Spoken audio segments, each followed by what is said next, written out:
Hello दोस्तों, क्या हाल है। तारीख 6 फरवरी, दिन मंगलवार, हिंदी तिथि एकादशी। और आइए बात करते हैं आज के मुख्य समाचार में देश भर की तमाम बड़ी खबरों पर नजर डालते हैं। देखिए, पहली खबर, अभी तक भी 11.5 करोड़ पैन कार्ड आधार कार्ड से लिंक नहीं हुई है। वित्त राज्य मंत्री पंकज चौधरी ने यह बात की जानकारी दी है। चलिए खबर है, बजट के बाद प्रधानमंत्री नरेंद्र मोदी ने लोकसभा में अर्थव्यवस्था को लेकर भाषण दिया और इस दौरान राहुल गांधी पर तंज कसते हुए पीएम मोदी ने तीसरी सबसे बड़ी अर्थव्यवस्था की गारंटी दी और अपनी सत्ता वापसी का दावा भी किया। पीएम बोले कि हमारा तीसरा कार्यकाल बड़े फैसलों का होगा, अगले 1000 साल के विकसित भारत की नींव रखूंगा और तीसरे कार्यकाल में भारत दुनिया की तीसरी सबसे बड़ी अर्थव्यवस्था भी बनेगा। मोदी ने विपक्ष पर तंज कसते हुए कहा कि परिवारवाद का खामियाजा कांग्रेस ने भुगता, एक प्रोडक्ट लॉन्च करने के चक्कर में दुकान पर ताला लगने की नौबत आ गई। पीएम बोले, जिन्होंने देश को लूटा उन्हें लौटाना होगा, भ्रष्टाचारियों के खिलाफ लड़ाई जारी रहेगी। चलिए अगली खबर आ रही, जल्द ही शुरू होगा हेल्थ केयर हीरोज अवार्ड 2024 का आयोजन। हेल्थ इनोवेशन के क्षेत्र में काम करने वालों को सम्मानित किया जाएगा। ओनली माई हेल्थ की तरफ से ये आयोजन किया जाएगा 22 फरवरी 2024 को राजधानी दिल्ली में। चलिए अगली बड़ी खबर देखिए, चुनाव आयोग ने नया नियम लागू कर दिया है। बच्चों या नाबालिग का चुनाव प्रचार या पोस्टर्स या रैलियों में इस्तेमाल नहीं कर सकेगी कोई भी political party. Election commission of India ने लोकसभा चुनाव के पहले नई गाइडलाइंस जारी की है, जिसमें चुनाव आयोग ने कहा कि चुनाव प्रचार में बच्चों का इस्तेमाल न करें, बच्चों को रैली से दूर रखें, न ही गोद में उठाएं, न ही उन्हें गाड़ी में बिठाएं। कई बार आपको पता होगा, कई राजनेता सिंपैथी पाने के लिए बच्चों का चुनाव में इस्तेमाल करते हैं। चुनाव प्रचार के दौरान बच्चों को गोद में लेते खिलाते, लेकिन अब ऐसा नहीं कर पाएगी चुनावी पार्टियां। है ना, चुनाव आयोग की तरफ से ये नया नियम लागू कर दिया है। और चलिए खबर है, अपनी बीमार पत्नी से सप्ताह में एक बार मिलेंगे दिल्ली के मंत्री मनीष सिसोदिया। दिल्ली राउज एवेन्यू कोर्ट ने उन्हें परमिशन दी है। दिल्ली सरकार ने एक और बड़ा फैसला लिया, दिल्ली के बसों में किन्नरों के लिए भी अब यात्रा बिल्कुल मुफ्त होगी। दिल्ली के मुख्यमंत्री अरविंद केजरीवाल सरकार की तरफ से ऐलान करते हुए कहा गया है कि महिलाओं के बाद अब किन्नर भी डीटीसी के बसों में फ्री में सफर कर सकेंगे। और खबर है, छत्रपति शिवाजी महाराज की 394वीं जयंती पर प्रधानमंत्री नरेंद्र मोदी मुंबई कोस्टल रोड का उद्घाटन करेंगे। आगामी 19 फरवरी को इसके पहले चरण का उद्घाटन किया जाएगा। चलिए अगली खबर देखिए, महिलाओं और लड़कियों को लेकर वैज्ञानिकों की एक नई रिसर्च सामने आ रही है। कम उम्र में पीरियड्स और अनियमित महामारी बन सकती है डायबिटीज की वजह। हालिया साइंटिस्ट की स्टडी में कई चौंकाने वाले खुलासे सामने आए हैं। डायबिटीज, हार्ट अटैक और स्ट्रोक जैसी बीमारियां घातक भी साबित हो सकती हैं। इसलिए लड़कियों, महिलाओं, माताओं, बहनों में अगर इस तरह के साइकिल में डिस्टर्बेंस है तो तुरंत डॉक्टर से चेकअप करवाएं। Harvard Pilgrim health centre institute की रिसर्च स्टडी क्या कहती है, जानकारी आप देख सकते हैं ज्यादा। चलिए स्टूडेंट छात्र छात्राओं के लिए बड़ा अपडेट सामने आ रहा है। सीबीएसई यानी कि केंद्रीय शिक्षा मंत्रालय ने 10वीं 12वीं की बोर्ड परीक्षाओं में बदलाव किया है। अब सभी 6 विषयों में उत्तीर्ण होना अनिवार्य होगा। साथ ही शैक्षणिक ढांचे में नए सत्र से ही 9वीं और 10वीं में विद्यार्थियों को 10 विषय पढ़ने होंगे और प्रत्येक में पास होना अनिवार्य होगा। और 12वीं के लिए 6 सब्जेक्ट होंगे, पर्टिकुलर हर सब्जेक्ट में पास होना अनिवार्य होगा। अच्छा, इसके अलावा दोस्तों, सीबीएसई के स्कूलों में पहली बार क्रेडिट सिस्टम भी लागू होने जा रहा। 1200 घंटे पढ़ाई करने पर 40 अंक अतिरिक्त मिलेंगे बोनस के रूप में। अगले सत्र से ही कक्षा 6 से 12वीं में ये योजना लागू करने की भी प्लान बना रही है सीबीएसई। और भी ज्यादा डिटेल्स आप देख सकते हैं इस बारे में और सीबीएसई के पोर्टल पर जानकारी मिल जाएगी। क्रेडिट सिस्टम कैसे काम करेगा, कौन कौन से सब्जेक्ट के अतिरिक्त अंक मिलेंगे, ये डिटेल्स आप देख सकते हैं। वैसे सीबीएसई के अभी बोर्ड परीक्षाओं के लिए एडमिट कार्ड भी जारी हो चुके हैं। 10वीं 12वीं के परीक्षार्थी ऑफिशियल पोर्टल पर जाकर डाउनलोड कर सकते हैं। चलिए दोस्तों, आम जनता के लिए महंगाई के बीच एक राहत भरी खबर आई है। आज से ही 29 रुपए किलो मिलेगा चावल। अच्छी क्वालिटी का साबुत चावल मिलेगा, अधिकतम 20 किलोग्राम खरीद सकेंगे। दरअसल केंद्र सरकार आज से भारत ब्रांड के तहत चावल की बिक्री शुरू करने जा रही है। फूड मिनिस्टर की तरफ से कर्तव्य पथ पर चावल की इस रियायती दर का उद्घाटन किया गया। 5 किलो और 10 किलो के पैकेट में उपलब्ध होगा। ये ऑनलाइन और ऑफलाइन दोनों तरीके से खरीद पाएंगे। और वहीं दोस्तों, खाने के क्षेत्र से जुड़ा बिजनेस करना भी अब आसान होगा। देखिए आप, अच्छी खबर, फूड बिजनेस के लिए अब केवल FSSAI का सर्टिफिकेशन ही अनिवार्य होगा और कोई लफड़े झंझट नहीं रहेंगे। FSSAI यानी कि food safety standard authority of India, Hindi में बोले तो भारतीय खाद्य सुरक्षा और मानक प्राधिकरण के द्वारा ये फैसला लिया गया कि कोई भी कंपनी फूड प्रोडक्ट्स बना रही है तो केवल FSSAI सर्टिफिकेट ही जरूरी होगा। एक मार्क या BSI,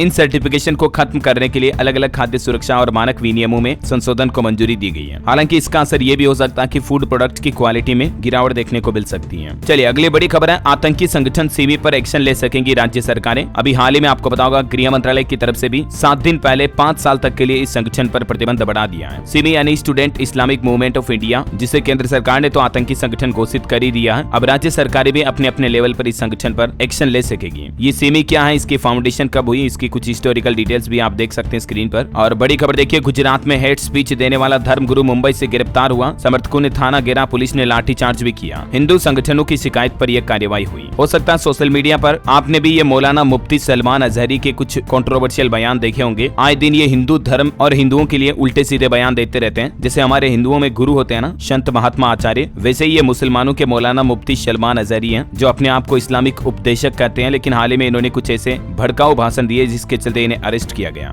चलिए पॉलिटिक्स से बड़ी खबर देखिए, झारखंड में चंपई सरकार ने फ्लोर टेस्ट पास कर लिया। इनके पक्ष में 47 और विरोध में 29 विधायक आए। भाजपा, झामुमो और निर्दलीय से एक एमएलए गैर हाजिर रहे। तो अब कुल मिलाकर झारखंड के पूर्व मुख्यमंत्री हेमंत सोरेन हटने के बाद चंपई सोरेन की सरकार परमानेंट हो चुकी है। वैसे झारखंड के पूर्व सीएम हेमंत सोरेन ने याचिका लगाई, उस पर झारखंड हाईकोर्ट में सुनवाई भी हुई। कोर्ट ने ईडी से 9 फरवरी तक मांगा जवाब, अगली सुनवाई 12 फरवरी को होगी। इनको गिरफ्तार करने की चुनौती देने वाली याचिका लगाई है। चलिए अगली खबर देखिए, काशी मथुरा भाईचारे से दे दे तो हम सब कुछ भूल जाएंगे। राम जन्मभूमि ट्रस्ट के कोषाध्यक्ष बोले कि विदेशी हमलों में 3500 हिंदू मंदिर तोड़े गए। अयोध्या के बाद अगर ज्ञानव्यापी कृष्ण जन्मभूमि मंदिर हमें मुस्लिम भाईचारे से दे दे तो हम अन्य मंदिरों की ओर नहीं देखेंगे। ये बयान दिए श्री राम जन्मभूमि ट्रस्ट के कोषाध्यक्ष गोविंद देव गिरी महाराज ने। हालांकि वाराणसी के ज्ञानव्यापी पर भी एक बड़ा अपडेट सामने आ रहा है, मैं आपको आगे बताऊंगा खबर। फिलहाल देखिए, हाल ही में पूनम पांडे ने जो अपनी खुद की मौत की अफवाह फैलाई थी, उसके बाद अब उनकी मुश्किलें काफी बढ़ गई हैं। एक्ट्रेस के खिलाफ कई शिकायतें भी दर्ज हुई। सर्वाइकल कैंसर के नाम पर मौत की झूठी खबर फैलाने का आरोप लगा इन पर। ये देख सकते हैं एफआईआर की कॉपी भी। और वही खबर है, सीबीआई ने यूट्यूबर दीप्ति के खिलाफ चार्जशीट भी दायर की। श्रीदेवी की मौत पर सनसनीखेज दावों का समर्थन करने के लिए फर्जी दस्तावेज तैयार किए थे, ये आरोप है इन पर। बड़ी खबर है, गृह मंत्री अमित शाह बोले अपराध और अपराधी सरहदों को नहीं मानते हैं। लॉ एनफोर्समेंट एजेंसियां भी बॉर्डर्स को बाधा न समझें। और मार्केट से बड़ा अपडेट देखिए, पेटीएम का शेयर 3 दिन में ही 50% तक टूट गया। आरबीआई के बैन लगाने के बाद पेटीएम के स्टॉक में लगातार गिरावट जारी है। वैसे निवेशकों के लिए एक और अपडेट बता दूं, एपीजे सुरेंद्र होटल्स का आईपीओ ओपन हो चुका। 7 फरवरी तक इसमें बोली लगा सकेंगे। मिनिमम 14,880 इन्वेस्ट करने होंगे। और नई लॉन्चिंग पर खबर है, हुंडई i20 स्पोर्ट्स का नया वेरिएंट भारत में लॉन्च हुआ। कीमत 8,73,000 रुपए। इलेक्ट्रिक सनरूफ और वायरलेस चार्जर जैसे फीचर भी मिलेंगे। चलिए खबर है, आस्था एक्सप्रेस ट्रेन हिमाचल प्रदेश से अयोध्या रवाना हुई। केंद्रीय मंत्री अनुराग ठाकुर ने दिखाई हरी झंडी। हमीरपुर संसदीय क्षेत्र के 1074 राम भक्त भी गए। बड़ी खबर है, दिल्ली पुलिस ने दावा किया कि देश में माहौल बिगाड़ने की कोशिश की जा रही है। सोशल मीडिया से लेकर धार्मिक स्थलों तक पुलिस अलर्ट मोड पर आई। बनारस में ज्ञानव्यापी मंदिर को लेकर कोर्ट के आदेश के बाद कई मुस्लिम संगठन माहौल बिगाड़ने की फिराक में भी हैं। ज्ञानव्यापी पर एक और खबर आ रही कि वाराणसी में व्यास तहखाने में पूजा पाठ का मामला। अंजुमन इंतेजामिया ने एएसआई रिपोर्ट पर भी आपत्ति जताई, सर्वे पर सवाल उठाए। अब इस मुद्दे पर परसों 8 फरवरी को कोर्ट में फिर से सुनवाई होगी। चलिए खबर है, श्रीवास्तव आज राजस्थान उच्च न्यायालय के मुख्य न्यायाधीश की शपथ लेंगे। मनिंद्र मोहन श्रीवास्तव। महाराष्ट्र सरकार ने सरकारी ठेकेदारों को चेतावनी जारी करते हुए कहा कि धमकी उगाही से बचाएं वरना काम रोक दिया जाएगा। महाराष्ट्र स्टेट कॉन्ट्रैक्ट एसोसिएशन और स्टेट इंजीनियर्स एसोसिएशन द्वारा मुख्यमंत्री एकनाथ शिंदे और अन्य मंत्रियों को भेजे गए पत्र में ये कहा है कि सरकार को एक सख्त कानून पारित करने के लिए कदम उठाना चाहिए जो ठेकेदारों के खिलाफ हिंसा को रोक सके। वहीं महाराष्ट्र सरकार की मुश्किलें फिर से बढ़ सकती हैं। मराठा आरक्षण के कार्यकर्ता मनोज जरांगे ने 10 फरवरी को फिर से भूख हड़ताल की धमकी दी है। चलिए खबर है दोस्तों, राजस्थान के स्कूल शिक्षा विभाग में लॉन्च हुआ बाउंस ऑफ जॉय प्रोग्राम और इससे खेलों को बढ़ावा मिलेगा। ज्यादा जानकारी आप देख सकते हैं इस बारे में। बड़ी खबर देखिए, राजधानी दिल्ली में गलती की गुंजाइश बिल्कुल नहीं मिलेगी। दिल्ली के पेट्रोल पंपों पर कट जाएगा 10,000 रुपए का चालान। आप अपनी गाड़ी को लेकर ये लापरवाही बिल्कुल ना बरतें। मैंने आपको पहले भी बताया था और दिल्ली सरकार ने एक बार फिर से चेतावनी जारी की है कि अगर आपने अपनी गाड़ी का प्रदूषण प्रमाण पत्र पीयूसी सर्टिफिकेट नहीं बनवा रखा है तो जरूर बनवा लें, वरना दिल्ली के सभी पेट्रोल पंपों पर 10,000 रुपए तक का चालान काटने का सिस्टम शुरू हो चुका है। खबर है, हिमाचल प्रदेश की टास्क फोर्स करेगी अब निरीक्षण। बिना लाइसेंस चल रहे उद्योगों पर कार्रवाई करने के आदेश जारी हुए। बैठक में फैसला लिया, जो बिना लाइसेंस के काम धंधे बिजनेस चल रहे हैं उन पर अब सख्त कार्रवाई की जाएगी हिमाचल में। और वहीं देखिए दोस्तों, भारतीय सेना की ताकत और बढ़ी है। डीआरडीओ यानी कि रक्षा अनुसंधान और विकास संगठन ने अभ्यास मिसाइल का सफल उड़ान परीक्षण किया। ये एक टारगेट विमान है। वह देखिए, हमारे देश की महिला पायलटों के लिए भी एक अच्छी खबर आई है। एविएशन मिनिस्ट्री ने डेटा जारी करते हुए बताया कि साल 2023 में महिला पायलट को मिले 22% ज्यादा लाइसेंस। खास करके स्कूली लड़कियों और गरीब परिवारों के लिए सरकार ने ये पहल की है। और खबर देखिए, कांग्रेस नेता राहुल गांधी ने लोकसभा चुनाव से पहले बड़ा दावा किया। कहा कि इंडिया गठबंधन के सत्ता में आने पर आरक्षण की 50% सीमा को खत्म कर देंगे और साथ ही देश भर में जातिगत जनगणना भी कराई जाएगी। ये कुछ बड़े वादे किए हैं राहुल गांधी ने। और खबर देखिए, मध्य प्रदेश में सम्राट विक्रमादित्य सैनिक स्कूल का शिलान्यास किया। मुख्यमंत्री मोहन यादव बोले कि सैनिक स्कूल खोलने में सरकार पूरी मदद करेगी राज्य में अलग अलग जगहों पर। ये फिलहाल एमपी के सीहोर जिले में सैनिक स्कूल खोली गई है। वैसे प्रधानमंत्री नरेंद्र मोदी 11 फरवरी को मध्य प्रदेश के झाबुआ का दौरा करेंगे। यहाँ जनजातीय सम्मेलन से आदिवासी वर्ग को साधेंगे। चुनाव प्रचार का शंखनाद शुरू करेंगे। चलिए दोस्तों, अगली खबर देखिए, एलआईसी की नई स्कीम में मिलेगा लाइफ कवर के साथ बेनिफिट। एलआईसी के स्टॉक ने भी ऑल टाइम हाई लेवल छू लिया है। भारतीय जीवन बीमा निगम एलआईसी की तरफ से एक नया बीमा product LIC index plus launch किया गया है और एलआईसी का कहना है कि ये यूनिट लिंक्ड कैटेगरी का प्रोडक्ट होगा जो कि नॉन पार्टिसिपेटिंग और इंडिविजुअल लाइफ इंश्योरेंस प्लान है। एलआईसी ने इसे डोमेस्टिक मार्केट के कस्टमर्स के लिए लॉन्च किया है। और भी ज्यादा जानकारी आप इस प्लान के बारे में देख सकते हैं स्क्रीन पर। इसके रेफरेंस नंबर देख लीजिए जो आप एलआईसी के पोर्टल पर चेक कर लीजिएगा और डिटेल। और वहीं दोस्तों, आपको पता होगा उत्तर प्रदेश के मुख्यमंत्री योगी आदित्यनाथ सरकार ने भी यूपी का बजट जारी कर दिया है। यूनियन बजट के बाद देश के राज्यों में ये अब तक का सबसे बड़ा बजट है। योगी सरकार ने पेश किया लगभग 7.5 लाख करोड़ रुपए का बजट और ये यूपी के इतिहास का भी सबसे बड़ा बजट है। इस बजट में धार्मिक, पर्यटन समेत कई क्षेत्रों पर विशेष ध्यान दिया गया। देखिए, प्रदेश की राजधानी लखनऊ में 1500 एकड़ में बनेगी एरो सिटी। 1750 करोड़ रुपए से रिलीजियस कॉरिडोर का निर्माण कराया जाएगा। आगरा पूर्वांचल एक्सप्रेस वे भी जुड़ेंगे। योगी बोले कि यह बजट प्रभु श्री राम को समर्पित है। चलिए मैं आपको यूपी बजट के फटाफट से कुछ हाइलाइट्स भी बता देता हूँ। चाहे दोस्तों अगर आप दूसरे राज्य से भी इस वीडियो को देख रहे हैं ना, तो भी स्किप मत कीजिएगा, पूरा देखिएगा, क्योंकि इससे आपको एक अनुमान लगता है कि आखिर किस राज्य में सरकारें क्या क्या कर रही हैं, समझ रहे हो। और इससे आप ये तुलना कर सकते हैं कि आपके राज्य में सरकारें क्या क्या कर रही हैं, समझ रहे हो मतलब। इसलिए तो मैं आपको इस वीडियो में हर स्टेट की गवर्नमेंट की तरफ से जो बड़ी घोषणाएं होती हैं, बड़े फैसले होते हैं, कंप्लीट बताता हूँ। और चाहे आप दूसरे राज्यों से भी वीडियो देखते हो, फिर भी दूसरे राज्यों की सरकार के अपडेट देखा करो। इससे ये पता चले कि किस राज्य में कौन सी सरकार क्या कर रही है। और अगर आपके राज्य की सरकार सही नहीं है तो आपको सरकार बदलनी चाहिए। बिल्कुल ये आप ही पर निर्भर करता है, आपकी उंगली के एक बटन से। तो चलिए टाइम वेस्ट नहीं करेंगे, देखते हैं यूपी बजट के क्या क्या हाइलाइट्स रहे इंपोर्टेंट। देखिए, किसानों को मुफ्त सिंचाई सुविधा के लिए योगी सरकार ने 1100 करोड़ का बजट रखा है। 50 करोड़ रुपए की खेत सुरक्षा योजना भी शुरू होगी। प्राइवेट नलकूप लगाने पर जो प्रतिबंध लगा था उसे भी सरकार ने बजट में हटा दिया है। बजट में कानपुर मेट्रो को मिले 395 करोड़ रुपए। न्यू कानपुर सिटी योजना को पंख लगेंगे इससे। तो वहीं आगरा के लिए भी खुला पिटारा मेट्रो, मंदिर और एक्सप्रेस वे के लिए 346 करोड़ रुपए का बजट जारी हुआ है। यूपी बजट में गृह विभाग को इस बार 755 करोड़ रुपए दिए गए, जिससे कि प्रदेश में कानून व्यवस्थाओं को बेहतर बनाया जाएगा और 25 करोड़ रुपए से नए सरकारी वाहन भी खरीदे जाएंगे। और इस बार योगी सरकार ने अपने बजट में उद्योग और इंफ्रास्ट्रक्चर पर भी अच्छा फोकस रखा। एफडीआई और इंडिया फॉर्च्यून 500 कंपनियों में निवेश के लिए 250 करोड़ की व्यवस्था की गई है। और आने वाले प्रयागराज महाकुंभ 2025 मेले के लिए 2500 करोड़ रुपए का बजट रखा गया, जिससे भव्य आयोजन होगा महाकुंभ का। यूपी के बजट में काशी को भी गिफ्ट मिला। नए मेडिकल कॉलेज के लिए 400 करोड़ रुपए और एनआईएफटी की स्थापना के लिए भूमि क्रय हेतु 150 करोड़ रुपए का बजट जारी किया गया है। काशी में ये निफ्ट की स्थापना की जाएगी। मतलब गाँव में बिजली व्यवस्थाओं को बेहतर बनाने के लिए 2000 करोड़ रुपए के बजट का ऐलान हुआ है। उत्तर प्रदेश में अलीगढ़, मुरादाबाद और चित्रकूट में शुरू होंगे नए एयरपोर्ट भी। और बजट में शहरों को भी 24 घंटे बिजली देने की बात कही गई है। इसके अलावा भी महिलाओं, युवाओं और किसानों पर बजट में खास फोकस रहा। 24,000 करोड़ की तो नई परियोजनाएं भी लॉन्च की योगी सरकार ने, जिनकी कुछ डिटेल्स और जानकारियां भी आप देख सकते हैं। और वहीं शिक्षा बजट में योगी सरकार ने एक शानदार फैसला लिया। बच्चों की स्कूल यूनिफॉर्म, जूते, मोजे और बैग के लिए हर बच्चे के खाते में पहुंचेंगे 1200 रुपए। शिक्षा बजट में क्या क्या अनाउंसमेंट हुए हैं, जिनकी डिटेल भी आप देख सकते हैं। और प्रधानमंत्री आवास योजना के लिए 2441 करोड़ रुपए बजट प्रस्तावित हुआ है। धार्मिक स्थलों तक जाने वाली सड़कों को बेहतर बनाया जाएगा 1750 करोड़ रुपए से।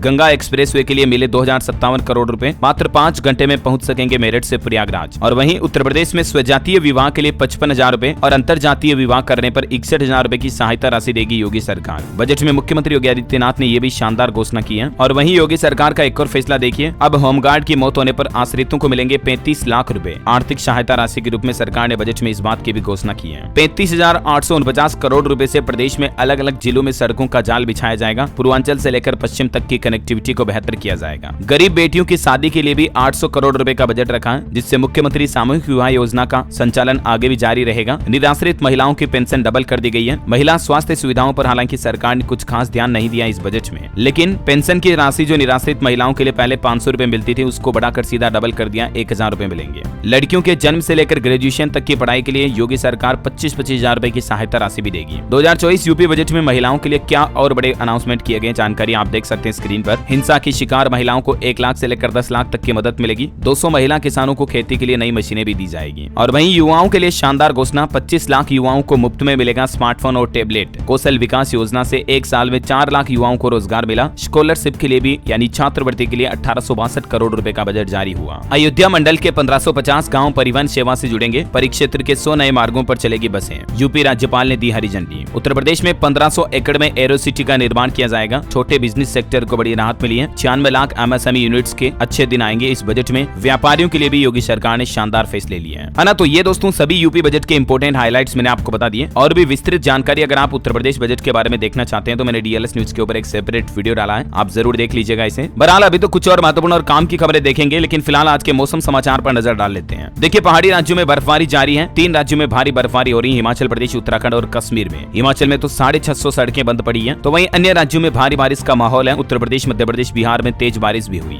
हिमाचल की ये कुछ तस्वीरें देखिए दोस्तों, बर्फ देखने उमड़े पर्यटक जमकर मौज मस्ती कर रहे हैं। तो बड़ी खबर देखिए, राजस्थान में आज 3 जिलों में बारिश का अलर्ट है। भरतपुर, अलवर और धौलपुर में सरसों की फसलों को काफी नुकसान हुआ। उत्तर प्रदेश, कानपुर वगैरह में 3 घंटे में 6 mm बारिश हुई। लखनऊ में रात भर बरसात जारी रही। यूपी के 17 जिलों में आज भी तेज हवाएं और बारिश गिरने का अलर्ट है। हरियाणा में भी गरज चमक के साथ बारिश का माहौल चल रहा है। ऑरेंज और येलो अलर्ट है। कई जिलों के लिए 40 किलोमीटर प्रति घंटा की रफ्तार से हवाएं भी चलेगी। झारखंड के भी कई जिलों में बारिश की संभावना है। आज भी बादल छाए रहेंगे। 7 फरवरी को बदलेगा मौसम। और इसी बीच स्काईमेट वेदर की रिपोर्ट के मुताबिक अगले 24 घंटों के दौरान देश में मौसम की संभावित गतिविधियां क्या रह सकती हैं, जानकारी आप देख सकते हैं। और चलिए दोस्तों, अब अपन सराफा बाजार पर सोने चांदी के भाव पर नजर डालें तो आज सोने चांदी की कीमतों में गिरावट आई है। सोना 62,500 और चांदी लगभग 67,500 रुपए तक पहुंच चुकी है। 10 ग्राम सोना 517 रुपए सस्ता होकर 62,625 रुपए प्रति 10 ग्राम चल रहा है। और चांदी में 1319 रुपए की बड़ी गिरावट आई। चांदी 70,545 पर आ गई है। ये वायदा कारोबार का भाव है। दिल्ली सराफा बाजार के आंकड़ों को देखें तो सोने में 150 रुपए की गिरावट आई। चांदी 400 रुपए लुढ़की और चांदी का भाव अभी 75,500 रुपए प्रति किलो पर चल रहा है। चलिए दोस्तों, आगे बढ़ते हैं खबरों में। देखिए, राजधानी दिल्ली में 9 फरवरी से शुरू होगा सुशासन महोत्सव। बीजेपी प्रमुख जेपी नड्डा करेंगे उद्घाटन। खबर है, पेट्रोलियम कंपनियों को 69,000 करोड़ रुपए का बम्पर मुनाफा हुआ है। अप्रैल से दिसंबर 2023 का ये आंकड़ा सामने आ रहा। और अब आखिर कब होगा पेट्रोल सस्ता, क्योंकि पेट्रोलियम कंपनियां तो अच्छे प्रॉफिट में चल रही है। अब हो सकता है लोकसभा चुनाव के आसपास पेट्रोल डीजल की कीमतों में थोड़ी गिरावट देखने को मिले। चलिए, खबर है, राजधानी दिल्ली में स्कूलों की फिर से टाइमिंग बदली। अब धीरे धीरे ठंड खत्म हो रही तो सरकार ने स्कूलों के समय में बदलाव किया। दिल्ली के सभी स्कूल 6 फरवरी से अपने सामान्य समय पर फिर से शुरू होंगे। पहले ठंड की वजह से टाइमिंग चेंज थी, अब ये नया ऑर्डर जारी हो चुका है। और खबर है, 13 फरवरी को राजधानी दिल्ली में किसान भाई लोग फिर से हल्ला बोल करेंगे। देश भर से किसान भाई लोग राजधानी में मार्च निकालेंगे। किसानों का कहना है कि एमएसपी की गारंटी समेत सरकार ने उनके कई वादों को अभी तक भी पूरा नहीं किया और इसलिए देश के कई अलग अलग राज्यों में कई जगहों पर ट्रैक्टर रैलियां भी निकाल रहे हैं किसान भाई लोग। और 16 तारीख को तो भारत बंद की घोषणा भी की, मैंने आपको बताया था। चलिए, बड़ी खबर देखिए, अब जम्मू कश्मीर में निवेशक के इच्छुकों को नहीं करना पड़ेगा लंबा इंतजार। 85,000 करोड़ रुपए के प्रस्ताव आ चुके हैं। जम्मू सरकार की नई पॉलिसी और केंद्रीय बजट जारी होने के बाद देश के सिरमौर जम्मू कश्मीर में भी अच्छे इन्वेस्टमेंट देखने को मिल रहे हैं। और बड़ी खबर है, योगी आदित्यनाथ की कैबिनेट बैठक में बड़ा फैसला लिया गया। लोकायुक्त और उप लोकायुक्त का यूपी सरकार ने कार्यकाल घटा दिया है। 8 साल से घटाकर 5 साल करने का फैसला लिया है। सीएम योगी की कैबिनेट मीटिंग हुई और उसमें यह महत्वपूर्ण फैसला हुआ। और वहीं देखिए, मुख्यमंत्री योगी आदित्यनाथ के लिए कानपुर शहर के फेमस गोल्डन बाबा नाम के प्रसिद्ध मनोज सिंह ने ऐलान किया कि जब तक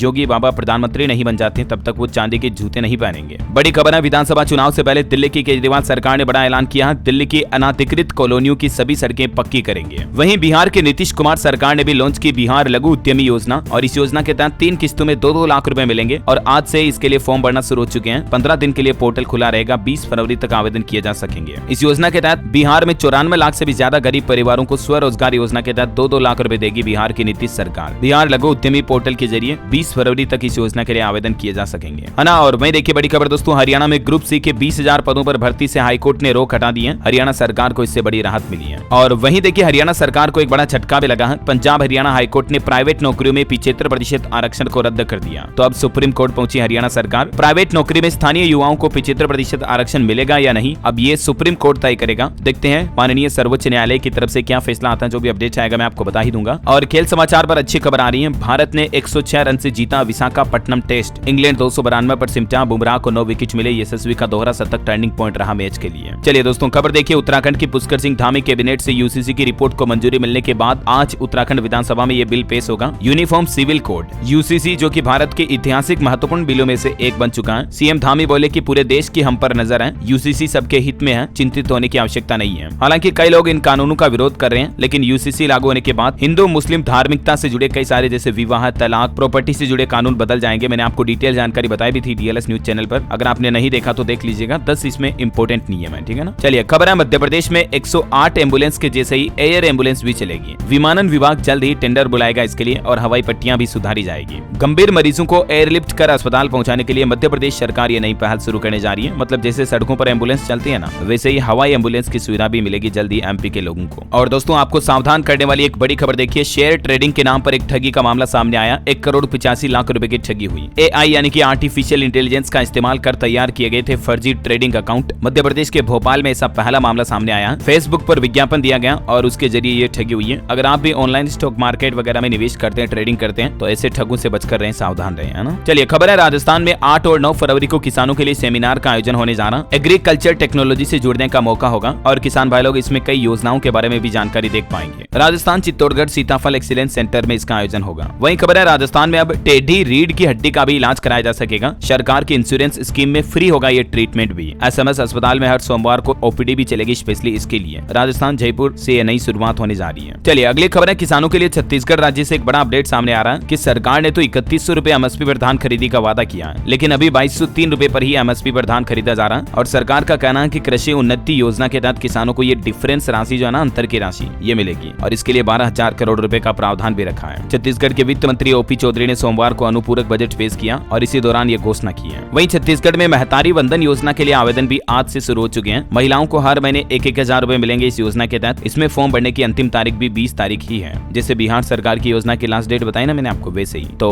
छत्तीसगढ़ के जो पात्र लोग बाग हैं वो इस ऑफिशियल वेब पोर्टल पर जाकर के ऑनलाइन अप्लाई कर सकते हैं। इस महतारी वंदन योजना के तहत हर महीने 1,000 यानी कि सालाना 12,000 रुपए महिलाओं को सहायता राशि के रूप में दिए जाएंगे। चलिए खबर है दोस्तों, उत्तर प्रदेश में चौराहों पर सुधार करने के लिए अब कमेटी बनाई जाएगी। लोकल कमेटी बनेगी। निर्धारित पार्किंग पर खड़ी होंगी प्राइवेट बसें। नगर निगम को लीज पर मिलेगी जमीन भी। यूपी कानपुर में व्यवस्थाओं को बेहतर करने के लिए यह मीटिंग हुई। चलिए खबर देखिए, अरुणाचल प्रदेश के मुख्यमंत्री व उनकी पूरी कैबिनेट आज अयोध्या के रामलला के दर्शन करेंगे। कुल 70 लोग विशेष विमान से प्रातः 9 बजे अयोध्या एयरपोर्ट पर पहुंचेंगे। चलिए दोस्तों अगली खबर देखिए, उत्तर प्रदेश नोएडा में एक्सपो मार्ट में 6 फरवरी से दिल्ली फेयर स्प्रिंग का आयोजन होगा। 5 दिवसीय इस मेले में 100 से ज्यादा देश के खरीदार भाग लेंगे। रेल राज्य मंत्री इसका शुभारंभ करेंगे। जानकारी आप देख सकते हैं ज्यादा। और वहीं योगी सरकार के वित्त मंत्री ने जब बजट पेश किया उत्तर प्रदेश का तो उनका शायराना अंदाज में नजर आया। उन्होंने कई शायरियां पढ़ी तो सीएम योगी और अखिलेश भी मुस्कुराने लगे। ये देखिए मैं आपको उनकी कुछ शायरियां भी बताता हूँ। हौसले दिल में जब मचलते हैं तो आंधियों में चिराग जलते हैं। ये उनके द्वारा कही हुई कुछ और शायरियां भी आप देख सकते हैं। चलिए अगली खबर देखिए, बिहार के थाने हुई डिजिटल। थाने से लेकर मुख्यालय तक 3 स्तर पर हुई डेटा सेंटर की स्थापना। 2200 पुलिस कर्मियों को इसकी ट्रेनिंग भी दी गई। चलिए अगली खबर देखिए, झारखंड में लगेगा बागेश्वर धाम का दरबार। हाईकोर्ट ने राज्य सरकार को फटकार लगाते हुए अनुमति दी और कहा कि कानून व्यवस्था का बहाना नहीं बना सकते हैं। ये कार्यक्रम 10 से 15 फरवरी 2024 के बीच झारखंड के पलामू में आयोजित किया जाएगा। वैसे बागेश्वर धाम के कुछ शब्दों के खिलाफ उन पर एफआईआर भी दर्ज हुई है। बागेश्वर धाम वाले धीरेन्द्र शास्त्री की बोली पर बवाल मच गया। हरियाणा पानीपत में उन्होंने कहा था पानीपत के पागलों, तो इनके इसी शब्द पर किसान यूनियन बोले कि माफी मांगो वरना एफआईआर दर्ज कराएंगे। अक्सर आपको पता होगा वो अपने भाषण में लोगों को पागलों कहकर संबोधित करते हैं। हालांकि कुछ लोगों को इसका बुरा भी लग जाता है। लग ही गया देखो आप। चलिए खबर है, पंजाब में होगा लीवर की बीमारियों का इलाज। सेहत मंत्री बोले कि वेबसाइट पर मिलेगा सारा अपडेट। पंजाब के मोहाली में जल्द शुरू होगा सरकारी संस्थान। और वहीं पंजाब में आम आदमी पार्टी का टारगेट लोकसभा चुनाव भी शुरू हो चुका है। खडूर साहिब में महारैली का आयोजन होने जा रहा। सुप्रीमो केजरीवाल और मुख्यमंत्री भगवंत मान पहुंचेंगे और यहाँ 150 नए क्लिनिकों के उद्घाटन की तैयारी भी चल रही है। और खबर है, बेरोजगारी के मुद्दे पर हरियाणा के मुख्यमंत्री आवास को घेरेगी आम आदमी पार्टी। सुशील गुप्ता ने ऐलान किया कि 7 फरवरी को पूछेंगे खट्टर सरकार कहां है हमारा रोजगार। बड़ी खबर देखिए, गुजरात अहमदाबाद में 33 साल बाद फिर से डबल डेकर बसों की शुरुआत हुई है। पैसेंजर्स ने कहा कि पैसा वसूल मजा इसमें। और ये तस्वीरें भी आप देख सकते हैं डबल डेकर बसों की। और एक अनोखी खबर देखिए दोस्तों, अंतर्राष्ट्रीय न्यूज पर अपडेट आ रहा। तुर्की में हाथ पैर के सहारे चलने वाले 5 लोगों की दास्तान देखिए जरा। इनकी फैमिली के 14 मेंबर सामान्य हैं, लेकिन 5 लोग ऐसे हैं जो चारों हाथ पैर से चलते हैं। मतलब पहले पुराने जमाने में जो आदि मानव चला करते थे ना, वैसे। वैज्ञानिकों ने जब इनके परिवार के सदस्यों पर जांच की तो साइंटिस्ट बोले कि ये 40 लाख साल पहले लौटने जैसा है। और इनसे जब पूछा जाता है कि आप ऐसे क्यों चलते, 2 पांव पर क्यों नहीं चलते हैं, तो ये बोलते हैं कि चला ही नहीं जाता इनसे। और इस सवाल का भी इनके पास कोई जवाब नहीं कि ये 4 पैर से क्यों चलते हैं। मतलब देखिए ये इनमें पुराने आदि मानवों की तरह लक्षण वापस डेवलप हो गए हैं। और बड़ी खबर आ रही दोस्तों, उत्तर प्रदेश की राजधानी लखनऊ जेल में बड़ी संख्या में कैदी संक्रमित हुए। कम से कम 36 कैदियों के HIV पॉजिटिव होने के बाद स्वास्थ्य विभाग में हड़कंप समझ गया। और देखिए दोस्तों, उत्तर प्रदेश की ज्ञानव्यापी विवाद के बीच एक और बड़ा फैसला सामने आया कोर्ट का कि क्या है प्राचीन टीला विवाद। मुस्लिम पक्ष का दावा खारिज करते हुए कोर्ट ने कहा कि यह कोई मस्जिद या कब्रिस्तान नहीं बल्कि यहाँ लाक्षा गृह और शिव मंदिर है। उत्तर प्रदेश के बागपत जिले में बरनावा के प्राचीन टीले विवाद पर 54 साल बाद कोर्ट की तरफ से यह बड़ा फैसला सुनाया गया। मुस्लिम पक्ष ने यह दावा किया था, लेकिन कोर्ट ने हिंदुओं के पक्ष में यह फैसला सुनाया है। ये बरनावा में एक प्राचीन टीला बना हुआ है, देखिए आप जरा। और लाक्षा गृह जो कौरवों पांडवों के महाभारत में आपने दास्तां देखी होगी, उसके सबूत मिलते हैं यहाँ। बहरहाल चलिए कुछ एजुकेशनल अपडेट्स और सरकारी नौकरियों की जानकारी आपको बता देता हूँ। देखिए यूनियन बैंक ऑफ इंडिया में 606 पदों पर वैकेंसी निकली हुई है। एज लिमिट 45 साल तक है। लास्ट डेट 23 फरवरी तक आवेदन कर सकते हैं। वहीं पंजाब नेशनल बैंक में भी 1025 पदों पर भर्ती निकली हुई है। कल 7 फरवरी से ही आवेदन शुरू होंगे। लास्ट डेट 25 फरवरी रहेगी। आप पीएनबी के ऑफिशियल पोर्टल पर जाकर आवेदन कर सकते हैं, pnbindia.in। और मध्य प्रदेश बोर्ड के 10वीं पेपर के लीक होने की खबरें सामने आई थी। हालांकि बोर्ड का कहना कि पेपर लीक नहीं हुआ। मासिम ने कहा सोशल मीडिया पर वायरल हिंदी का प्रश्न पत्र फर्जी है। एफआईआर के बाद 5 लोगों को हिरासत में भी लिया गया अफवाह फैलाने के आरोप में। और चंडीगढ़ में भी सरकारी स्कूलों का समय बदल चुका है। अब सुबह 8:20 से खुलेंगे स्कूल। मौसम में बदलाव के कारण शिक्षा विभाग ने राहत दी है। बड़ी खबर देखिए, हाईकोर्ट का बड़ा फैसला। टेट 2021 के अभ्यर्थी याचियों को मिलेंगे 2 सवालों के ग्रेस मार्क। 2019 वालों को 1-1 अंक अतिरिक्त मिलेंगे। यूपी इलाहाबाद हाईकोर्ट की तरफ से यह महत्वपूर्ण फैसला सुनाया गया। ओके, और चलिए दोस्तों अंत में आज के राशिफल पर नजर डाल लेते हैं। देखिए आज वृष, कर्क, सिंह और तुला राशि के लोगों को अलर्ट रहना होगा। वृश्चिक राशि के लोगों लोगों को लाभ मिल सकता है। नुकसान से बचने के लिए मिथुन राशि के लोग नकारात्मकता से बचें और सिंह राशि के लोग पैसों का सही इस्तेमाल करें, फालतू खर्च ना करें। और हाँ दोस्तों, आप मुझे कमेंट करके बताइए कि भारत में होने वाला सबसे कठिन परीक्षा कौन सी है। कुछ एग्जाम है सबसे हार्ड, उनमें से किसी एक का नाम आप लिख सकते हैं। और साथ ही अगर आपको ये वीडियो अच्छा लगा तो इसे लाइक करना, शेयर भी करना। DLS न्यूज चैनल को सब्सक्राइब करके बेल आइकन जरूर दबा देना, रोजाना ऐसी इन्फॉर्मेटिव काम की खबरें देखते रहने के लिए। ख्याल रखिएगा अपने आप का, अपने परिवार का। मिलेंगे अगले नेक्स्ट अपडेट में, तब तक के लिए जय हिंद, जय भारत, वंदे मातरम।